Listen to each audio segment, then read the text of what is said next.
Hi, my name's John, and I'm one of the web guys. I'd like to tell you about our amazing product that I'm certain you'll love.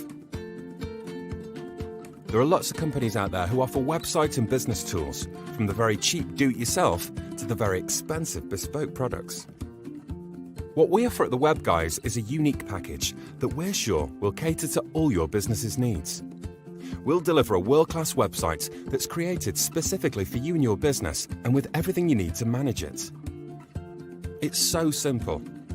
All you have to do is choose a look and we'll do everything else. We'll design, build, set up and customize your website for you. You'll get that agency quality product from £29.99 a month and with no upfront fees to pay. To take advantage of our fantastic product, go to www.thewebguys.co.uk and simply click the Sign Up Now button and follow the instructions, which will only take a few minutes of your valuable time. Once you're done, you'll get all this plus lots more, and from only £29.99 per month. So, what are you waiting for?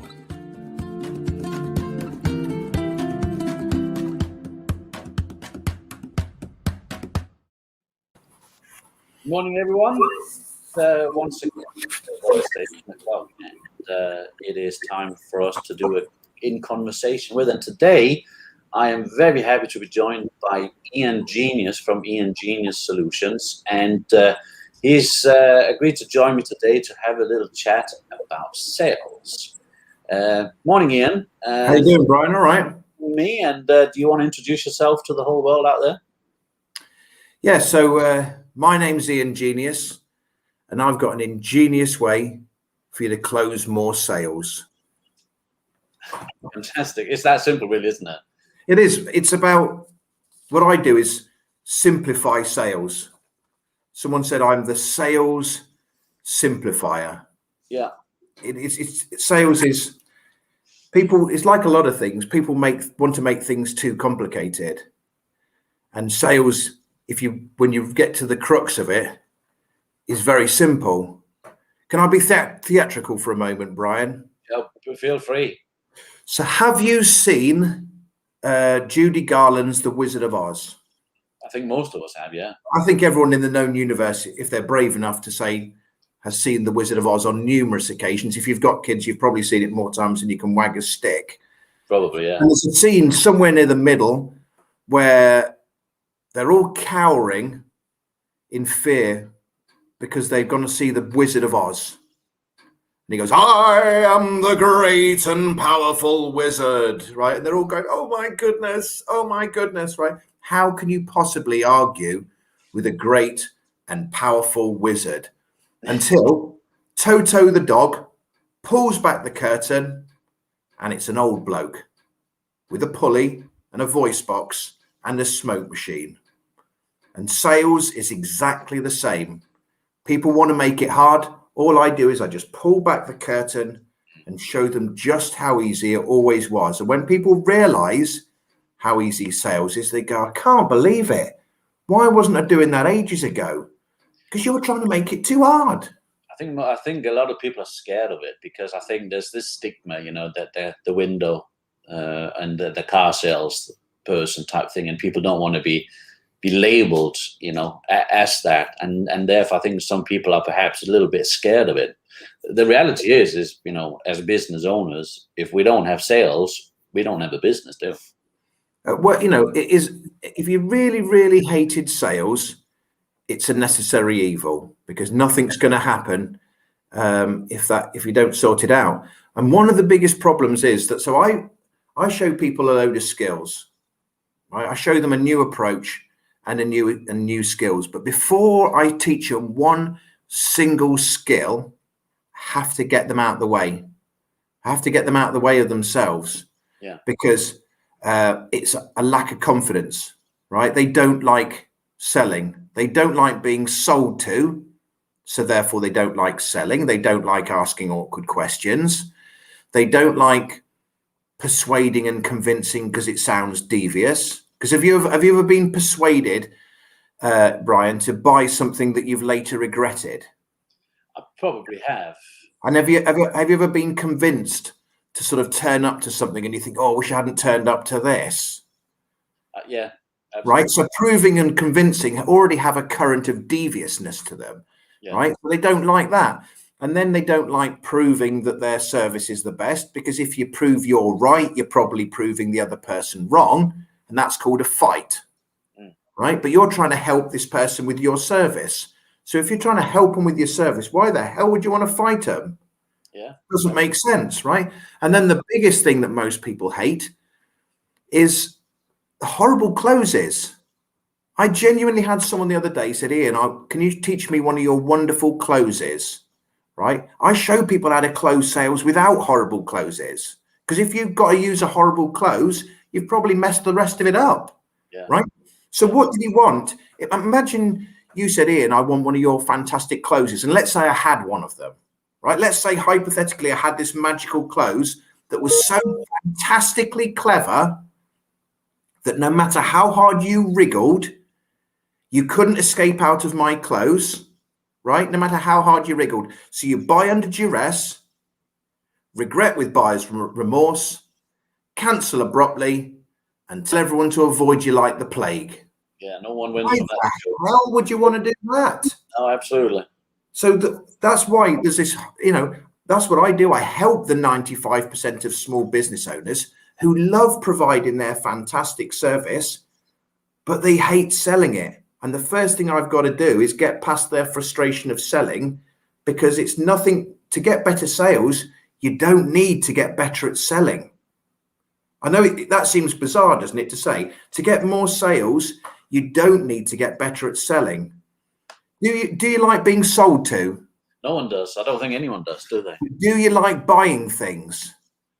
Not as much as the wife, but again, yeah, if it's music CDs or computer games or board games, you like buying, right? Most people like buying things they like, but they don't like selling or being sold to. So straight away, you can already change the dynamic by, instead of trying to be better at selling, try to make it easier for your customer to buy from you. Yeah. You're not selling, they want it, make it easier for them to buy from you. Change the direction of it, psychologically wise, because everyone loves helping, hates selling. Well, help them to make the best choice to use you then. Don't sell, then help. Help them to make the best choice to use you, and then help them with the thing you do. And that could be help them with a new website, help them with SEOs, help them with their marketing, help them get some new shoes. It doesn't make any difference. Help them to buy from you, help them with the thing you do, not sell help. No. So the first thing I have to show people is show them that you don't need to get better at selling to get better at sales. You don't care. If I could triple your business in a heartbeat, Brian, but you actually weren't any better at selling, would you take it? I think most people would, wouldn't they? Yeah, because no one gives a stuff whether they're good at selling or not. They just care about their sales. Yes. And so what if the best solution to that problem wasn't getting better at selling? What if it was actually counterproductive? What if the better you got at selling, like better at closing and persuading, what if that was counterproductive? Yeah. So I know it's a bit of a bizarre concept, but I studied maths. I did a degree in maths. So my background is problem solving. So I've spent the last 23 years solving the problem. How do you maximize your sales, not how do you get better at selling? Because one bit's the method and one bit's the results, and you only care about the results and not the method. Yeah, I think that rings true and to a certain degree. I think if you get the results and you're successful at the results, then you start caring about the method after, don't you? Yeah, I mean, as long as it's ethical, right? Yeah. If you wanted your lawn cutting and you came back at home at night time and your lawn was cut from the person cutting it, do you care whether they cut your lawn with a lawnmower, a pair of scissors, a goat, or a laser beam, or do you just want your lawn cut? Absolutely. No. Not bothered about the method. Yeah.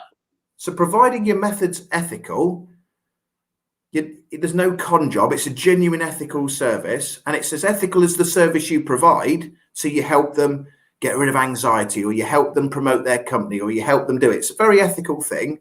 Yeah.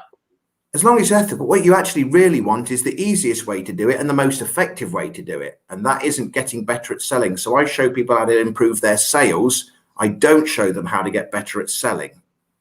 They're very different things, really, aren't they? Yep. Yeah. I think there's a lot of people who also get sales and marketing confused and mix the two in as one, where they are two things, aren't they? Well, sales and marketing always get strapped together. Yeah. And there are exceptions to every rule, but from my experience seeing salespeople for 23 years, salespeople don't do marketing. No. Awful at marketing. Nor should they. They shouldn't do marketing.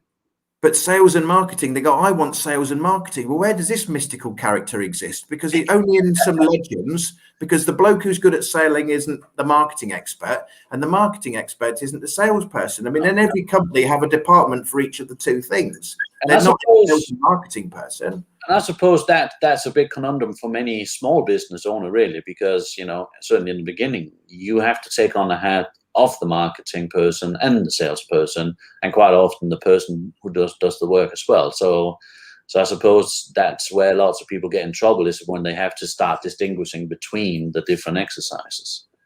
Yeah, I mean, it's obvious when you're in marketing that that's not sales, and when you're in sales, that's not marketing. But like you say, if your background was sorting out, let's say it was SEOs, you were the master of sorting SEOs out, and you love it so much that that's what you want to do for the rest of your career, and you're super passionate and you love helping your clients, and then you suddenly go, oh, knackers. Well, that does, on its own merits, that is not enough to run a company. You've got to have a marketing bit, and someone's got to sell it, and someone's got to be your accountant, and someone's got to do this and this, and then you suddenly go, all right, I can do one thing. Unfortunately, I have no idea how to do the other five. And not only do you not have an idea how to do the other five, you can't even differentiate which of the five fits into a category. So you're just left going, I don't actually know what to do about it. So you just start chucking money left, right, and center, or time, mostly time, everywhere, trying to do something. And again, if most people have, when you in small businesses say, I've done it for 10 to 20 years, something in that realm, that's what I did, set my own business up. And the reason you're good is because you've spent 10 to 20 years doing it. Yeah. Well, that's the same 10 to 20 years you didn't spend selling. And that's the same 10 to 20 years you didn't spend marketing. And it's the same 20 years you didn't spend branding. Exactly. So you'd have to be about 700 years old to have that same skill set in all the faculties. Yes, absolutely. You can't do it all. You can do a ham-fisted job. You can try to get better, but you can't do it as well as in 2 months what someone's done for 23 years. Not possible. Absolutely. And I think this is where a lot of smaller businesses don't grow, because they can't pull themselves out of that situation. And they don't, for some reason, have the nous or someone pushing them in the right direction to actually get other people in to help them out with these things. And I think too, perhaps to a large degree, I think most small business fall foul of this. It's only on the very reason that we actually hired an actual salesperson. Yeah. We had a guy in the house who was part of the ownership who did it, but it's only very recent we actually hired an external actual salesperson to do the sales work. So I can recognize that, absolutely, and I think it's a thing that is common for many smaller business owners out there. Because I think it's probably a brave step as well, to go out for a lot of people to actually get other people in to do the work for you. There's a big, like I said, at the beginning of before I show anything to anyone, I have to get them out the way. And so first of all, it can be confidence or anything, but these are all truisms. These are true of every company in the known universe. So someone said in marketing to me, there is no category called everyone. Right? Because if you say, well, my service is for everyone, it may well be, but unfortunately, there is no category called everyone. Yeah. So I say to people, I help the 90% of small business owners who love providing their fantastic service, but hate selling it. Right? That's becomes a category of people, and most people resonate with that because they go, yeah, that's true. That's true. But for any, what it actually stems down to is when people say, who can you help? This will be true of every company in the known universe. I need, as does everyone, 3 things: honesty, ambition, and open-mindedness. Honesty to admit they're not perfect. Because if you're perfect, how do you improve, right? So first thing, you've got to admit to yourself, like an alcoholic, right? You can't help an alcoholic till he admits he's an alcoholic and then he asks for help. Yeah. Because before that, you can't do nothing. You can't help someone who doesn't want your help. So the first stage of do you want my help is, can you be honest with yourself to say that you are not perfect? Even if this is a bad one, right? People say, well, it's not perfect, but we're close. That is terrible, right? Yeah. Let's say their version, you grill down, you say, okay, out of 10 people, what's your close to perfect mean in reality? And they say 7. But in their own mind, they've closed the gap from 7 to 10 by saying we're close to perfect. And now 7 has become 10 in their own mind. And therefore, when it's 10, where do you go? Right? If they realized it was actually 7, and that number will be pulled out of a hat because it's never been 7 in a million years, right? But they're telling themselves that lie on top of this. But at least if it's 7, you've got 8, 9, and 10. Yes. But there's, again, it's lying. People lie to themselves. It's not lying to others, although they are, but it's because they've told the lie to themselves so many times. They genuinely believe it's the truth. So, and I'll give you an example of this because you'll see it all the time. But I had 2 mates who were alcoholics. No, not alcoholics. Sorry, gamblers. They were gamblers, right? And they would tell me periodically, they'd say, Ian, I've just won £100 on the fruit machine. And they had, but they'd neglected to tell me they put £200 in to win the £100. And they also neglected to tell me that they put the £100 winning back into the fruit machine and saw none of it. Yeah. They told me a slither of truth, right? It was true, but selective truth, a gambler's truth. So this is what happens in a meeting. Someone says, I get 8 out of 10.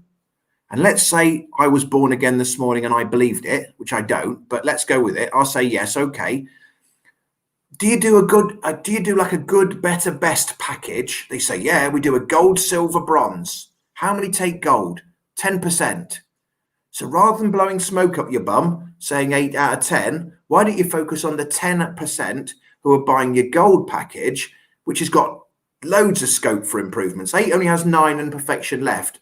10% goes 11, 12, 13, 14. I'm not going to count to 100, but there's a lot of scope. But because they tell themselves it's 8 out of 10, it's 8 out of 10, they focus in on the good, but the only way to improve is find things you can improve on. Go looking for the problems, because that's the only way to improve. Yeah, absolutely. And it's about honesty. Be honest with yourself. What is it? If you want to improve, you've got to find something you can improve on. That means you're not perfect. What is it you're not doing very well? And then if you can do it, great. If you can't do it, who else can help you?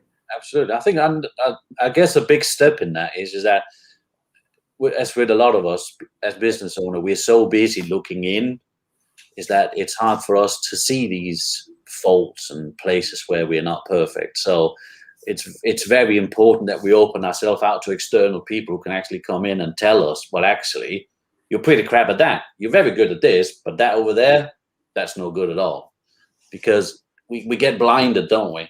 Oh, yeah. I mean, when you're in your own company, you can spot everyone else's mistakes, but you can't spot your own. And I'm guilty of it, and everyone's guilty of it. You only have to look, go to see an electrician's house. He tells you how to wire his house up, but you go in his house, it's a shambles, right? You go to a builder's house, and his house he's the one that should have the pristine house, but his house is in chaos, right? It's the same every single time. But sometimes you just need, so people say, well, my sales are close to perfection. So sometimes you need to highlight it in a way that, so when people say, we're doing all right at the moment, right? That statement doesn't make sense. So you're a passionate business owner that's settled for doing all right, right? Or they say it's a great service, but not for us. Or they say, what we're going to do is have a little bit of a think about it. And everyone in the history of selling anything's heard these horrible, it's a great service, but not for us right now. We haven't got the money, right? When someone says we haven't got the money, but yet you give us this amount of money, and then the thing that you're giving it to generates you a lot more. So you give 100 quid to this and it's going to make you 1,000. Would you give me 100 to make 1,000 back? Yes. So it doesn't make sense. None of it makes sense. No. And there, that once people go, yes, I've heard those sort of lines, which everyone's heard, then you go, actually, maybe I'm not as perfect. But again, it's trying to self-limiting beliefs. Yeah. It sounds like mind coaching, but well, a lot of it is, isn't it? It is, yeah. But it's a lot of mind coaches are mind coaches in the world of like their own health and everything else. But the mind coaching is in every walk of life, because people say it can't be done. I say, what's the value of your service? And they say it can't be done. What they actually mean is I can't do it, right? But I can't do it has turned into it can't be done. The problem is when something turns into it can't be done, there is no point trying. But when it's just they can't do it, that's why other people in other industries can. Yeah. You know, if you said, if you got a marketing problem and you said it can't be done, well, therefore you're not going to go looking for a solution. If it actually stays as I can't do it, well, then see a marketing person, because that's why they've got 23 years. So people hold themselves back by turning I can't do it into it can't be done. And if anyone's got kids, right? Most people are probably going to have kids. If they don't have kids, they know kids. And if they don't know kids, they've probably been a kid, right? That sums up everyone. Absolutely. I said to my boys, we were practicing kick-ups. And I said, Harry, I want you to do 50 kick-ups. He says, I can't do 50 kick-ups. I said, just put the word yet at the end of the sentence. Because in a year's time, you're doing 184. I said, I thought you said you couldn't do 50 kick-ups. I can't do it yet. Yes, absolutely. Because there's always a moment you can't bypass bad. No, it's always about mindset. I've always said to my kids, you can do whatever you want. It's all about mindset.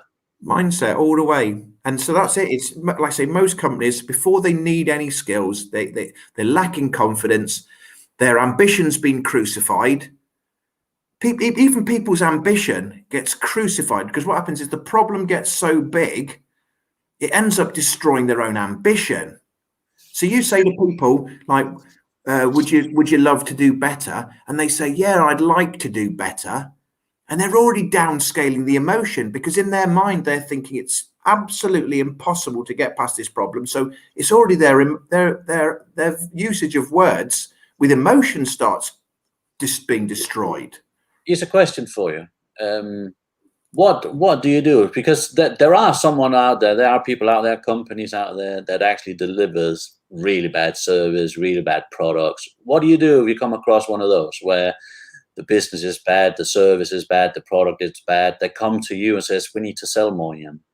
What do you say to those? Where when you go in and analyze, well, actually, this is not good at all. None of it. Well, I mean, sometimes you've just got to be brutally honest, and you say, look, I'm a problem solver. Fundamentally, I'm a problem solver. I'm deliberately going to try and find. I say, look, is it okay if I try to find as many problems as I possibly can? Because the more problems, this is the order it goes: problem, solution, progress. Right? If you reverse engineer it, if you want lots of progress, you need lots of solutions. To get lots of solutions, you need lots of problems. Change the perspective. People don't want problems in their life because it causes them stress. The only reason it causes them stress is because they don't find a solution, right? But you need problems to give solutions. You need solutions to give you progress. So I say straight away, do you want to make progress? And they're like, yes. I said, well, I need to find as many problems as I can. Is that okay? And once they realize that's a good thing rather than a bad thing, they're like, yeah. I'm trying to find every crack. So yeah, the more broken they are, the better, because that's the more progress we can make quicker.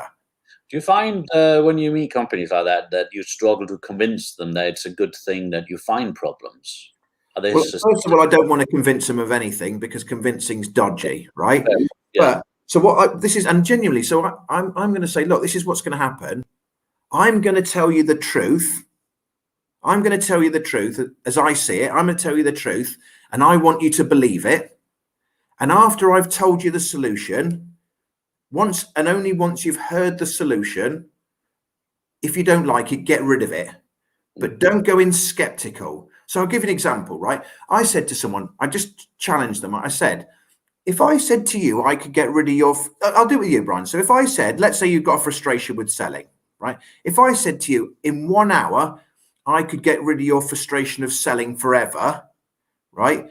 If 0 out of 10 was it can't be done, and 10 out of 10 was it categorically can be done, what number would you give me? Well, we would want to get as close to the 10 as possible, wouldn't we? So what do you believe in me? So I've got a survey. I can get rid of your frustration of selling within 1 hour. 0 can't be done. 10 out of 10 categorically. What would you give me? 0 to 10. Or you? I would give you 9.5. Okay, so 9.5 is a brilliant score. Half of that says I can't do it, and I haven't shown you what it is yet. Yeah. Right. So someone gave me 7 out of 10. I said 7's a good number. The problem is 3 parts of you doesn't think I can do it, and I haven't shown you what the solution is. You've got a problem to a solution I haven't even given you. You've got 7 going in one direction. You've got 3 going back the other. You're fighting with yourself. You've got kids, Brian, right? Yeah. Have you ever tried to give your kids food that you think they will like, but they've decided they don't like it before they've tried it?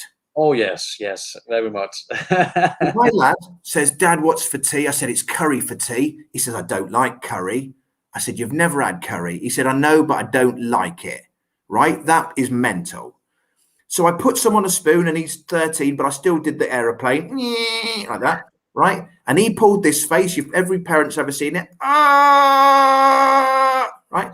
Before it hit his lips, he was spitting it in the toilet. He'd got a problem to a solution I hadn't given him. What I say to him, Harry, what would have happened if you'd never had chips? You'd have missed out. Yeah. Taste it and go, no, I don't like it. But at least base your judgment on it and not what you think it's going to be. And so if the second thing I talked about, honesty, the first thing's honesty. The second, the open-mindedness. And again, if you want to help your client with the service you provide, first of all, you need to address the problem of how open-minded are they anyway? Do you know? So I always say to people, look, is it okay if I ask you a quick question? They say yes. I say, how open-minded are you? They come up with a word, any word they like, fairly, a little bit, a lot, whatever. I say on a 0, if 0 to 10, 0 being closed-minded and 10 being David Icke, the world's run by lizards, where are you going? 0 to 10, right? Yeah. And then I tell them about the curry thing. All I'm trying to do is make them become more open-minded, because I don't want to convince them and persuade them and prove to them. I want to say, this is what it is. Hear it, then get rid of it if you don't like it. Because you're just flogging a dead horse if this person's got a problem to a solution you haven't given them. Of course they are. I completely get that. So there's so much in this. You know, we could talk for days and days and days. You know, we've talked for half an hour now, and this is brilliant. We have a structure service. Yeah.